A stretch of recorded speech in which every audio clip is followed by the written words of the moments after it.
Odrahonga farmers Don and Wilma Schimanski won the Supreme Award for the Dairy Business of the Year in 2012. Don originally began working for dairy farmers as a bulldozer and digging contractor. 23 years ago, he and Wilma made the move into dairying. We're 175 effective hectares and 185 total hectares, and we're milking, in the peak of the season, about 750 cows. Over winter, we're quite often carrying 800. The strength is, of course, good quality land. We've got good land and good infrastructure. You know, it's the property's fairly square, got 3 central races, which makes the distance to the cowshed maximum of 1.5 k's. The position of the cowshed is very good because it's free draining up here, it slopes away. I think the winning of the award is actually looking at my books and analysing my books and saying, yeah, I've been able to improve and gradually get up there. The red sky analysis just gives you a good background on where your weaknesses are, and I think that's good for all farmers, to know where your weaknesses are and give you something to work on. Every time I'm out on the farm, I'm usually criticising myself. You're just not allowed to make mud. You've got to avoid, got to make sure your drainage is right. Every little thing, it might only be cleaning the odd culvert here and there, but man, that can make a huge difference. We put very little fert on. With the bottom feed, we actually bring in a lot of fert with that. We soil test every second year, and the requirements are very small. Okay, we still use our nitrogen, and with less N, and we prefer to spray the pasture, and we get a better response with the liquid nitrogen than the solid. Olsen P levels up around the 50s, yeah, and we just, without fert, really been no great input in fert in the last 5 years. It just seems to get less and less and less. We've been Kiwi cross for the last 4 or 5 years. This last season we felt that the herd was getting a little bit small, so we put a few more Friesian across anything that was fairly Jersey. So it comes back to Kiwi cross again.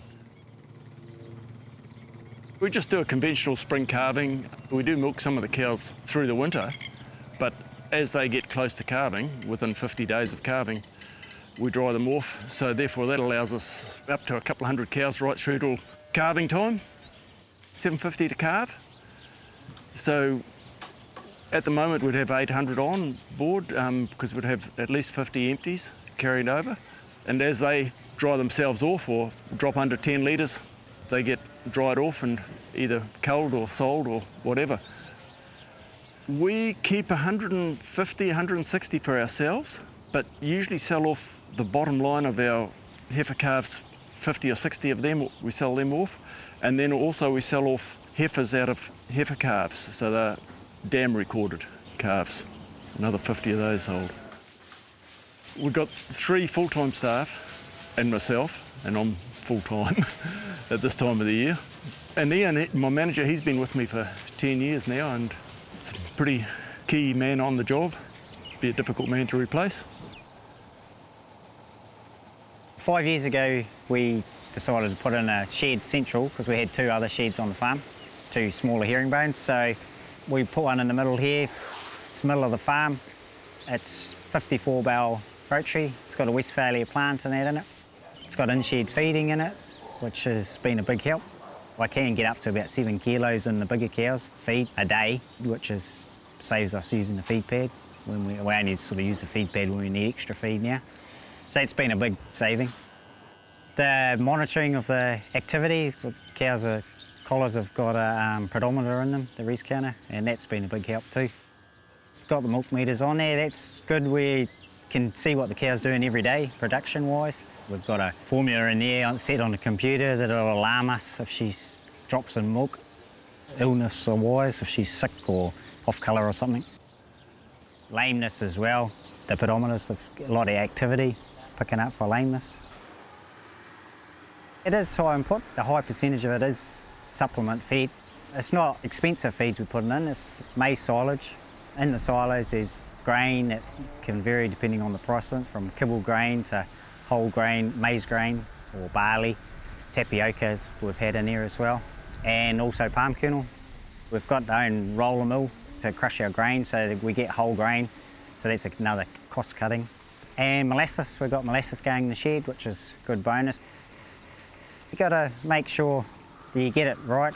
Our farm consultant from Intellect, he's the big part on that. He helps us out, making sure we're getting the right balance of feeds and minerals, adding the right minerals in all the time. We try to look after our pastures as well, so we're not damaging that. We can keep grass when we need to. I mean, that's a big thing. Like this time of the year when it's wet, we're standing our cows off just to look after the pastures. The shed's only a one person in the shed, which is a big bonus, so there's still a couple other guys around doing things. We all take turns. One person milks in the morning and one in the afternoon, so you're only really milking once a day. So that just takes a bit of stress off everyone and makes it a bit more enjoyable.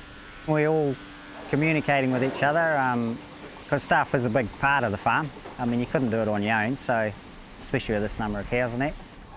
It's not a challenging farm apart from wetness at this time of year, whereas I grew up on some hills and that, but it's a productive farm. It's really productive, so I enjoy it, and it's been good to see progress from when I first came. It was, well, I think we were only milking about 480 cows or 450, 480 cows, I think, and slowly building up the numbers and then building the new shed and that. It's all still, things have been happening.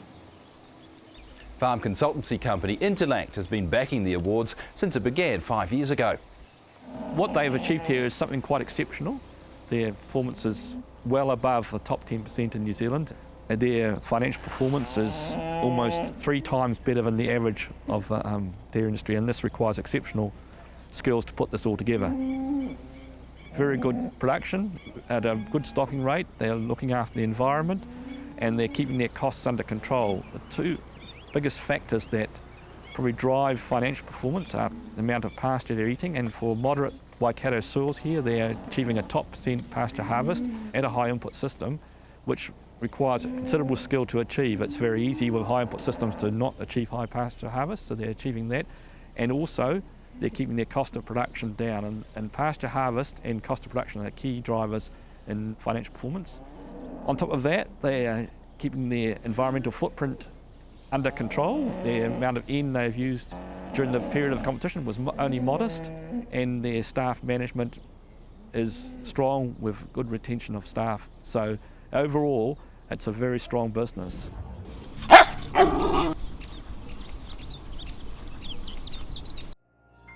This program was made with funding from New Zealand On Air.